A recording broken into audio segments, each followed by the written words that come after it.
Home delivery হয় অস্ত্রের। পাকিস্তানের এই বাজারে বিক্রি হয় মেশিন গান, মর্টার, কামান। বিশ্বের সব দেশের অস্ত্র সম্ভারই রয়েছে এই বাজারে, কিন্তু কোনো দেশের আইনই চলে না এখানে।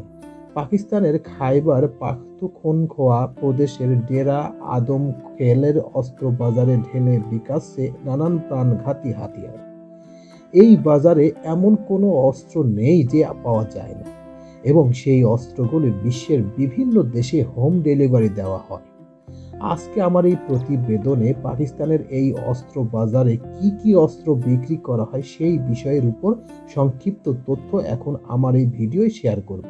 তো চলুন মূল আলোচনায় চলে যাওয়া যাক।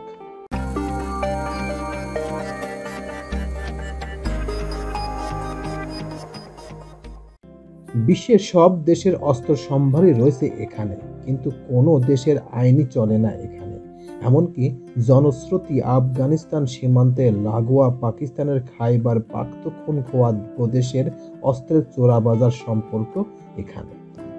90 দশকে চীনা 9mm পিস্তল থেকে হাল ফিনের German MP5 sub machine gun পাকিস্তানের খাইবার পাখতুনখোয়া প্রদেশের ডেরা আদেম খোলার অস্ত্র বাজারে ঢেলে বিকাশে নানান প্রাণঘাতী হাতিয়ার, দাবি সেই দেশেরই নানান সংবাদকর্মী ও সংবাদ মাধ্যমের। আফগানিস্তানের তালিবানের ক্ষমতাপূর্ণ দখলের পরে পাকিস্তানের উত্তর পশ্চিম সীমান্ত এলাকায় জুড়ে বেআইনি অস্ত্র কারবারের নতুন জোয়ার এসেছে। হালকা অস্ত্রের পাশাপাশি যোগান বেড়েছে মাঝারি ও ভারী মেশিনগান, মর্টার, রকেট ও লঞ্চারের। যুগের সঙ্গে তাল মিলিয়ে বদলে গেছে ব্যবসার ধরনও। চালু হয়েছে হোম ডেলিভারি পদ্ধতি। নেট মাধ্যমে রীতিমতো তালিকা দেখে পছন্দের অস্ত্র বাছাই করে ডিলারকে জানালেই লোক মারফত তা পছন্দের জায়গায় পৌঁছে দেওয়া হচ্ছে। অস্ত্রের দাম নাগালের মধ্যে। একটু পুরনো মডেলের কাল শোকানীতি রাইফেল বা পিস্তল মেলে সব স্মার্টফোনের চেয়েও কম দামে।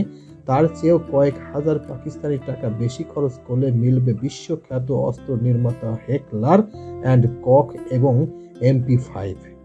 80-এর দশকে আফগানিস্তানে সোভিয়েত সেনার প্রবেশের পর থেকেই বেরা আদেম খানের অস্ত্র বাজারে রমরমা শুরু। খাইবার পাখতুনখোয়ার রাজধানীর পেশোয়ারে 35 কিলোমিটার দূরে এই গঞ্জ ছিল আফগান মুজাহিদের অস্ত্রাগার। জনশ্রুতি সোভিয়েত সেনার বিরুদ্ধে লড়ার জন্য আমেরিকার গুপ্তচর সংস্থা CIA পাকিস্তানের ISR মারফত আফগান মুজাহিদদের যে অস্ত্র পাঠাতো তারই একাংশ ঘুর পথে সীমান্ত পেরিয়ে চলে আসতো পাকিস্তানের চোরাবাজারে। সোভিয়েত সেনার উপর হামলা চালিয়ে ছিনিয়ে নেওয়া অস্ত্র সেই সময় দেদার ব্রিগেড, পেশোয়ার এবং অস্ত্র পাশের এলাকায় সিলভেস্টার স্ট্যালোন অভিনীত র্যাম্বো 3 ছবিতে দেখা গিয়েছে পাকিস্তানের সেই বেআইনি অস্ত্র বাজারের দৃশ্য। খাইবার পাখতুনখোয়া এবং সন্নিহিত আফগান অঞ্চলগুলিতে বসবাসকারী উপজাতি গোষ্ঠীগুলির মধ্যে অস্ত্র রাখার চল ব্রিটিশ জমানো থেকে। ধীরে ধীরে দেশি বিদেশি অঙ্গ গোষ্ঠী এবং জঙ্গ গোষ্ঠীর আকর্ষিত হয় পাক অস্ত্র বাজারে। বেআইনি অস্ত্র রফতানির ঘাঁটি হয় এই করাচি অঞ্চল। তবে সব অস্ত্রই আসল নয়। আদম খেলের কারিগররা ইটালিয়ান 12টা বা বেলজিয়াম ব্রাউনি পিস্তলের হুবহু নকল তৈরিতে বিশ্বস্ত এবং সিদ্ধ। পাল্লা বা মানব ক্ষমতা প্রায় সমান হলে নকল অস্ত্র থেকে গুলি ছোড়ার সময় আওয়াজ এবং ঝাঁকুনি রিয়েল বেশি হয়। 1989 সালে সোভিয়েত ফৌজ আফগানিস্তান ছাড়ার পরে তাদের ফেরে যাওয়া সাজোয়া গাড়ি, হালকা কামান, মাউন্টেন আর্সারি এবং বিক্রি হয় পাক চোরাবাজারে।